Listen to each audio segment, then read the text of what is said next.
Tere päevast ja tere tulemast minu Moodle videokursusele. Selles tunnis me räägime väga huvitavast ülesannest nimega dictation ehk etteütlus.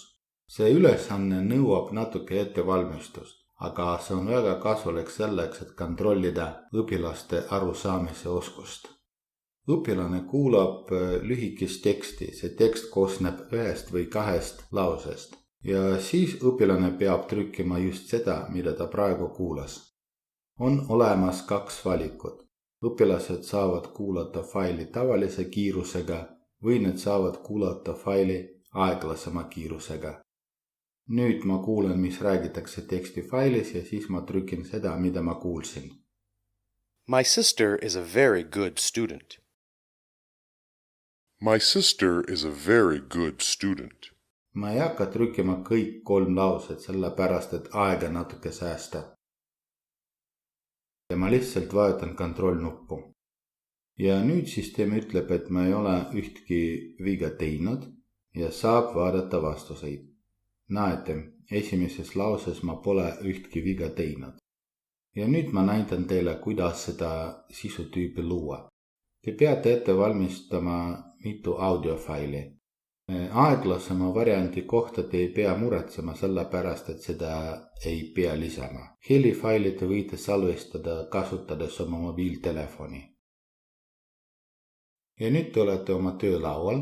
Vajutage siis minu kursuste peale ja valige see kursus, kuhu te tahate seda sisu lisada.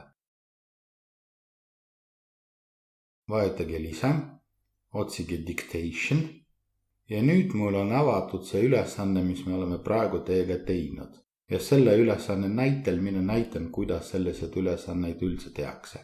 Nagu tavaliselt me anname ülesannele nime ja siis me peame lisama juhiseid. Ja kindlasti juhiseid peab lisama ja juhised peavad olema nii täpsed kui võimalik. Ja nüüd te peate faile lisama. Lisage siis helifaile. Kui teil on aeglasema kiirusega klipp, saate ka seda lisada ja siia lisage seda teksti, mida õpilane pärast peab siia sisestama.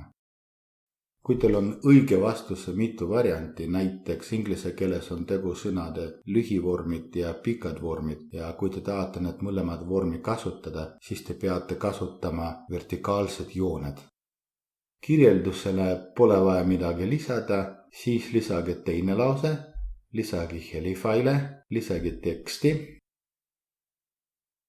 ja pange tähele, et 3. lauses mul on just see variant, kus ma pean kasutama 2 varianti ja eraldan neid variante vertikaalse joonega.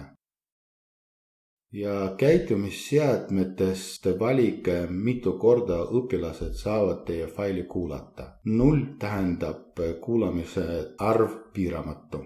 Ja vaadake üle need seaded ja valige, mis sobivad just teile. Ja vajutage salvesta. Nüüd on meie ülesanne valmis ja ma vaatan, kuidas see töötab. My sister is a very good student. Mina olen meelega teinud paar väikest viga, paar kirjaviga ja võib-olla paar punktuatsiooniviga. Aga vaatamata sellele süsteem ikka annab mulle 0,5 punkti osalise õige vastuse eest. Tänan vaatamast head aega.